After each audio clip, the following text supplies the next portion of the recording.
Guys, welcome back to Medical Coding with Blue. I know it's supposed to be Answer Monday, but it's going to be Catch Up Monday today. And we're just going to catch up on a few things, and I'm going to talk about a few things. So let's get started. And I'm going to do a story time at the end. So, so anyway, okay, so let's talk about Quiz Friday first. So sorry about no Quiz Friday this past Friday, because I gotta tell you guys, like, if it could happen on Friday, it happened, okay? And then Saturday was just a continuation of what was going on Friday, so it was just like, you know what? I will just give them a break, okay, from Quiz Friday, and then just start it back again. So the Quiz Friday that I had prepared for Friday, I will go ahead and use it for this coming Friday. So if you guys have any questions about all the previous Quiz Fridays, just let me know, and I can figure out a way to incorporate it into either another Quiz Friday or maybe an answer Q&A Tuesday. So just let me know, you know, whatever's on you guys' mind. Okay, which brings me to my next topic. When you have, and I don't mind questions, okay? I'm gonna put that out there right away, okay? I do not mind questions. I love questions. Even if the question is the same question, it doesn't matter. I like questions. One teeny tiny little thing. If you have questions like for Quiz Friday, right? And you're asking me what is my rationale, please give me specific questions, okay? Because this is why I have Answer Monday, to break down specifically anything that I thought of for that particular scenario. Because I hope you guys have noticed that the scenarios and everything for Quiz Friday have gotten progressively more complex. And, you know, I'm the one who's authoring these, you know. I think of these are off the top of my head. You know what I mean? I have to come up with the answers and things like that. So with that, you know, and when we talk about it on Answer Monday, if it doesn't make sense to you, please let me know. Hey, Blue, I got this answer and you got this answer. So what happened here? That I can answer, because if you send me a question like, what was your rationale? Okay, if I've explained it in Answer Monday, what is the confusing part? What is throwing you? You have to be very specific, you know. Let me know that you've done your research, that you've worked it out this way, and you got this answer, you know, and you just don't understand how I got my answer. And you never know. Sometimes my answer could be wrong, because it's a couple of times some very sharp-eyed viewers have caught me already.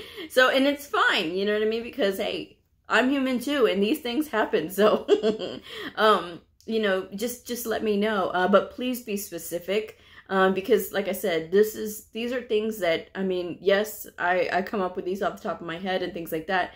But at the same time, when we're talking about it on Answer Monday, that's my first bit of advice, is to watch the video for Answer Monday. This is why we have Answer Monday, because I talk about it, or I talk about little quirky things in the book.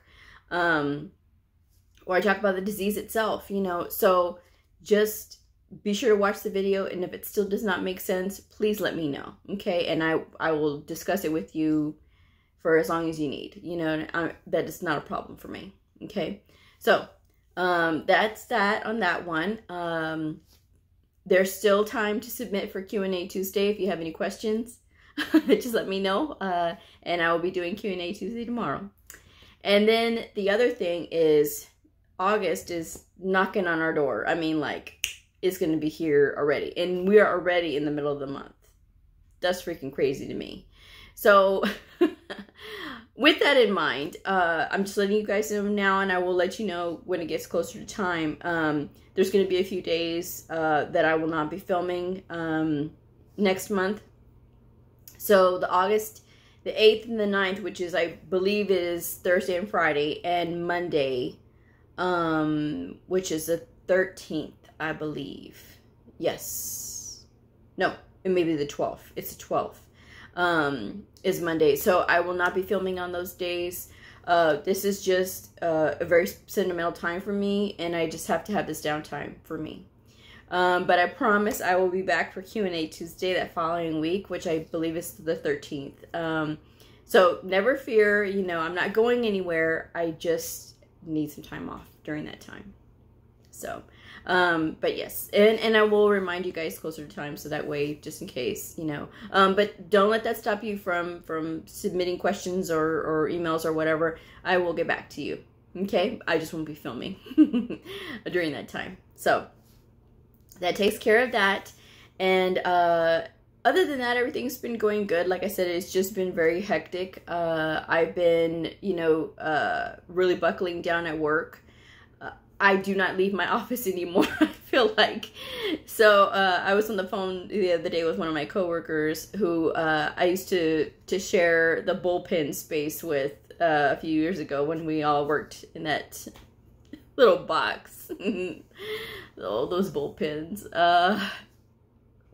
She called, well, I called her the other day, and she says, "Where have you been? I have not seen you." And I said, well, you know, I've literally been in my office, because I literally get in, and then when it's my break time, I'll go pick up some coffee, and then I come back to my office, and I have my lunch in the refrigerator, and I will eat lunch in my office. So I do not stray too far from my office. I am there, because I think it's all this time that I spend doing education and then going to coder meetings, because we all know how much I love coder meetings with other coders, not the ones I have with my providers. And ones with my providers is never a chore, but some of those coder meetings, it's just like, oh, not my most favorite thing to do. And anyway, I will be, you know, it just takes so much time away, and I feel like sometimes I don't get time to buckle down and do as much as I like.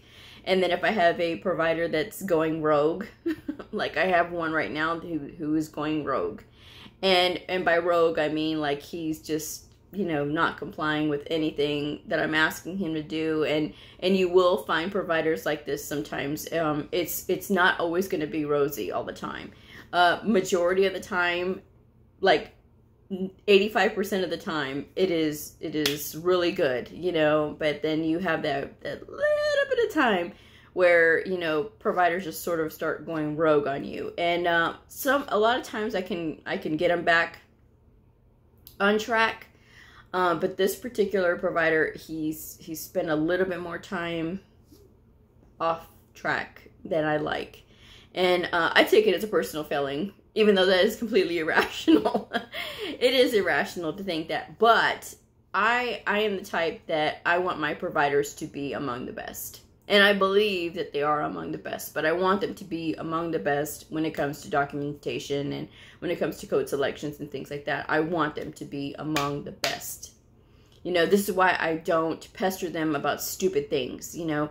I pick and choose my battles. I pick and choose what I talk to them about. I don't stress them out, you know, which is why in return, you know, I hope that they do, you know, document like they should, and make sure that they're putting all the details in there like they should remember to.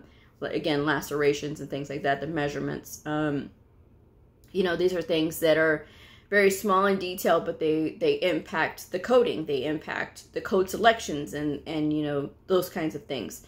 So this importance is always stressed to them all the time. And then when I do my weekly coding tip of the week and things like that, you know, these are just little reminders.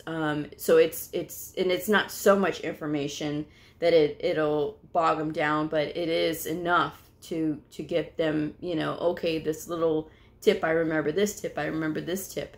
And I not only work to understand medical coding, but I also work to learn better teaching techniques. You know, it is all about self-improvement. You do have to learn how to be able to be in front of a crowd, and you have to be able to learn people's how they best can learn, because you can learn that about somebody by observing them, you know, and seeing and spending a little bit of time with them to find out which ways do they best learn, you know. aside, of course, from asking them. But if you pay attention enough to the little details, you can be able to anticipate what their needs are, as far as like, you know, would they learn better this way or would they learn better this way? Which approach should I use? There's providers that do not like email, you know. There's providers that, you know, don't like the phone. You know, they would rather you be in front of them. There's some providers that like email, you know what I mean? So it all depends, and you have to make sure that you're paying attention. And so it is all about being the whole package when you are a medical coder. And I always strive for that. I strive to be the entire package when it comes to being a good medical coder, because I have to know what I'm talking about, and I have to be able to know how to convey that message, because it doesn't do me a whole lot of good to know how to do it if I can't express what it is that I need, as far as making sure that this is what I'm looking for in their documentation, and letting them know, hey, you know, if you're having a question about this, or if you're lacking on this, this is why. You know, again, lacerations is a good example of something like that. You know, they have to tell us what is the measurements, because this affects the code selection, you know, those kind of things. So that provider, I've already done my deep dive on him, and I I submitted the packet originally to my boss, and I'm thinking, okay, yeah, sure, it's good, you know. And she kicks it back. She's like, no, you know, I need you to do this, and I need you to do this, and I need you to do this. I like that you did this. So I was like, okay. And so I resubmitted it again. So now I'm just sort of waiting, you know, and just kind of waiting on her to see what she says, and if it's okay, you know, if she'll approve it, and then I can meet with him. We already have a meeting set up, and I literally went to him and I told him, I said, I need a set time with you, because it's very important that we go over these things. It's very important that we meet and we talk about this. This will be prepared for you so that you know what's going on. And so he said, okay, you know. So, you know, I have that with him, but it just, it's hard for me when I have a provider that's going rogue. And sometimes, you know, it takes a minute for them to get back on track. But like I said, this one is just, it's taking a little longer than I like, you know. And I'm almost out of ideas on what to do, you know, because like I said, it's just hard. And I have to reframe my thinking, you know. So, but I do have a saving grace. I did ask Dr. X in particular if he would like a deep dive, because we have to select 3 providers, and it's got to be like a set number of documentation that we got to pull and look at. And so if we have questions, or if the provider has questions, you know, on how we selected, you know, our codes, what were we looking at, you know, they can be able to ask us. So I did ask Dr. X if he would like a deep dive. He didn't have to say yes, you know, because the thing is, anything I find on him is going to be very small, and I knew it, you know. But I asked him if he wanted it because, you know, he is very engaged. He does want to know more. And like I said, I can turn anything into a teaching opportunity. That is what I like to do. That is my favorite thing. And especially when I have somebody that's as engaged, you know, and that wants to actually apply themselves and learn. That's, you know, that's when it becomes more fun, you know. So, you know, he was like, well, it's, you know, it's up to you, you know, if you want to do it, you know, if you think I can get anything out of it. And I'm like, yeah, I think you could. But I'm telling you now, what I find is probably going to be very small. But I can, you know, turn this into a teaching moment. And it's like, okay, you know, that sounds good, you know. So it's just like, okay, you know, like I said, I like those providers that do that, that want to apply themselves and want to learn. So, and then I'll have only one more after him. So I have an idea of who I want to do this with. It's going to take a little bit of finesse though. So hopefully we'll see. But it's just the nature of the beast. So, I mean, sometimes it is about providers and their personalities and the little quirks, and the fact that you have to kind of learn to either take what they say with a grain of salt, or, you know, just sort of you know, just sort of take a deep breath and be like, okay. Which brings me back to story time. So, I had a provider. He wasn't mine, but he just happened to be in the clinic that me and my partner shared when I had my partner. And he was not assigned to me. He was assigned to my partner. And but whenever we do classes, you know, of course, because we shared the clinic, we collaborated on these classes. So whenever we do a class, you know, we always made sure to have a sign-in sheet for all the providers to sign, whoever goes to this class, you know. And I insisted on making sure that we keep a copy of the slides that we presented along with the sign-in sheet, so that way, you know, in case we ever got the question back of, was this provider in this class? Yes or no, you know. And it's just better record keeping for details, you know. So so he comes in and you know, they have a ability to be able to run reports and see, you know, what is getting picked up by the coder, you know. And he wasn't happy with what he was getting as far as code selections, because you know, my partner had to change some of his codes because, you know, it was just incorrect on the code selections, you know. He was selecting right instead of selecting left, that kind of thing. And but the levels, you know, were not as high as he wanted because, you know, he wasn't documenting like he should. And that's just what happens, especially when you've been counseled and you still don't want to do it. And so he came in, and of course he's upset. You know, he just had this report pulled, and it's not showing what he's thinking it's going to show, and it's showing less. And so he comes in and he starts yelling, you know. And my desk was facing the wall, and my partner's desk was facing the door. And so, of course, he's coming in, he's yelling, and I turn around, I'm like, I was like, whoa, you know, we need to kind of like bring it down a little bit, you know. And he's like, whoa, you know, you never told me. And so my partner was like, yes, I did. And my partner is not like me in that I will, you know, have a little bit more finesse, and she will be very, I told you once, you know. And so, you know, so he's upset, you know, and he's going on, and so I'm just kind of like, whoa, you know, like, hey, you know, let's bring it down a little bit. And so she says, so my partner says, well, you know, no, sir, you've been informed, you know. He's like, well, no, you know what? He goes, it doesn't matter what you all say. He goes, we're going to get some real coders in here. And I was like, oh, no, he didn't. And I'm thinking to myself, no, he just didn't. He's like, we're going to get some real coders. And I was like, wow. The only thing that I could get out at that moment was, wow. You know, like, I was like, oh. Like, did he really just say that? I was like, wow. And so my partner was like, excuse me? And then he goes, well, she goes, no. You just said we're going to get some real coders in here. He's like, well, no, you misunderstood. She goes, no. You just said we're going to get some real coders in here. She goes, so what are we? And so he says, well, you know, I just think that you're taking it out of proportion. She's like, no. Well, what are we? And of course I had to jump in because it was just like, are you kidding me? You know, like all this hard work we've done and, you know, all this effort that we've put in to try to make things better, you know. And I said, excuse me, sir. I said, you have two very talented coders with you. And we're providing maximum coverage for this clinic. And for you to say that is very insulting, you know, like, we're not real coders. Like, are you serious? You know? And he's like, well, I just think that it was just taken out of proportion what I just said.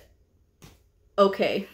Wow. So, as soon as he left, you know, things calmed down. You know, we were able to neutralize, you know, just get it to just, you know, cease a little bit. And so my partner called our supervisor and said, you know, hey, he just came in here and called us not real coders. You know, he just, you know, like, what are we? Like, what is that? You know, like, how do you tell somebody, you know, you're not a real coder? Like, really, what are we? Fake coders, you know? And so she's like, okay, well, don't worry about it. I'll take care of it. So she did talk to him, and she said, you know, sir, you did call the coders, you know, don't worry, we're gonna get real coders in here, like, really? And he's like, well, you know, they took it out of proportion, and, you know, I'm sorry. So his way of apologizing was to apologize to our supervisor. So I think certain things like this, when they happen, you have to sort of reframe your thought process. Like, was it insulting? Yes. To be called, to have somebody say, we're going to get some real coders in here. Like, really? And you're not really concerned with what we say. Okay. You know, after we go through all this research and we know we do all these presentations and everything. Okay. You know, so, this is where Arbinger training really kicked in for me. And, you know, it was just like, okay, it's not about me. It's about him and the fact that his response to the situation that he did not like that he didn't like that his levels weren't as high as he thought that they were, because, you know, he wasn't documenting like he should have, you know, and so he did take it out on us, you know. So that was just one of those things. And, you know, sometimes these things, they do happen. Thankfully, they don't happen often, you know, knock on wood, you know, but it's just one of those things that does occur, you know. So you really have to sort of watch how you react, you know. And so, like, my split-second reaction of wow was pretty guarded and well controlled, because, you know, that was, like I said, you know, I know the kind of caliber coder I am, you know, and at the end of the day, I thought that too. I was just like, I understand what I'm doing, and I'm bringing this knowledge to other people. So, you know, it's just a trying to hit that balance of, you know, work with me and let's work together, you know. But it was his personal choice not to comply and not to want to work with his coder, you know. And that was just how he handled it, you know. So again, I learned to take it with a grain of salt. I share this is because this is the stuff that does happen. You will sometimes encounter providers that will say these things to you, and, you know, say things like that, and you know, it's all going to depend on how you take it, you know. And at that moment when he said it, and I had my split-second reaction of wow, you know, then I thought, you know, he doesn't really know the caliber of work that I do personally. So, you know, it's just like, okay, you know, and I know the good work that I do, and I look around at all my other providers, and I look at how they are now, and how they've said thank you, and how they've told me that they've learned things, or how they leave me and they go to different places, and like they get new jobs and things like that, and they say, well, you know, and they tell me later, you know, well, Blue, if you hadn't showed me, I wouldn't have known, you know, or if you hadn't taught me so well, you know, I wouldn't be as prepared, you know. And that to me is what warms my heart, you know, that it makes it all worth it. So this is why it's always best to prepare, you know, for everything, you know, and try to be as well-rounded as you can, and try to be that full package coder, you know, that you can, you know, read through documentation, that you can present, you know, that you can communicate effectively with your providers, and get that one-on-one, those good working relationships, so that way you can achieve more. It's just next level. So, you know, at least that's always my hope. Whenever I put these videos out and I talk about my experiences in my past and everything with some of these providers, you know, I hope that it helps somebody, you know. Always try to reframe, especially in those moments like that. Reframe your thinking, you know. Don't take it personally. It's not you, you know, even though they may say it, you know, to you. It's not you. And look at what you've accomplished, you know, and that really does help. So anyway, I will go ahead and wrap this up. But yes, Q&A Tuesday tomorrow. So if you guys have any questions, be sure to email me, let me know, and I will be happy to include them. So if you are a medical coder, a medical coding student, somebody curious about the fascinating world of medical coding, a provider or a nurse, I invite you to like and subscribe and follow me on my journey in medical coding. All right, I will see y'all tomorrow. Bye.